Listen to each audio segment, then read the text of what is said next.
ಎಸ್ಐಆರ್ಗೆ ತೆರಳುತ್ತಿದ್ದ ಗ್ರಾಮ ಲೆಕ್ಕಾಧಿಕಾರಿ ಅಪಘಾತದಲ್ಲಿ ಬಲಿ, ಮಸೀದಿ ಮಂದಿರ ಅಂಗನವಾಡಿಗಳಲ್ಲೂ ಪರಿಷ್ಕರಣೆ, ಎಲೆಕ್ಷನ್ ಕಮಿಷನ್ಗೆ ಬಿಜೆಪಿ ದೂರು.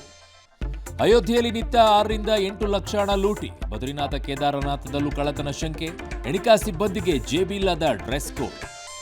ಬೆಂಗಳೂರಲ್ಲಿ ಬಿಎಂಟಿಸಿ ಡೆಡ್ಲಿ ಆಕ್ಸಿಡೆಂಟ್, ಸಿಗ್ನಲ್ ಅಲ್ಲಿ ನಿಂತಿದ್ದ ಬಸ್ಗೆ ಇನ್ನೊಂದು ಬಸ್ ಡಿಕ್ಕಿ, ಪ್ರಯಾಣಿಕರು ಗ್ರೇಟ್ ಎಸ್ಕೇಪ್.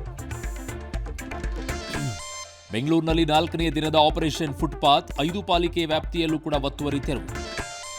ಸಿಎಂ ಡಿಕೆಶಿ ತಿಂಗಳ ಸಾಧನೆಗೆ ಎಚ್ಡಿಕೆ ಲೇವಡಿ, ಮಂಡ್ಯ ಹೆದ್ದಾರಿಯಲ್ಲಿ ಟ್ರಕ್ ಡ್ರೈವರ್ ಮೇಲೆ ಫೈರಿಂಗ್, ಉದ್ಯಮಿ ಪುತ್ರನ ರಕ್ಷಣೆಗೆ ನಿಂತ ಪೊಲೀಸರು.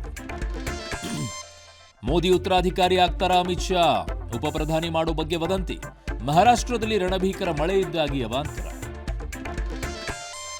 ಅತಿ ಕಿರಿಯ ವಯಸ್ಸಿಗೆ ಕ್ರಿಕೆಟ್ ರಂಗಕ್ಕೆ ಪ್ರವೇಶ, ಸಚಿನ್ ದಾಖಲೆ ಅಳಿಸಿದ ವೈಭವ್ ಸೂರ್ಯವಂಶಿ, ಖಮೇನಿ ಅಂತಿಮ ದರ್ಶನಕ್ಕೆ ಶೋಕಸಾಗರ.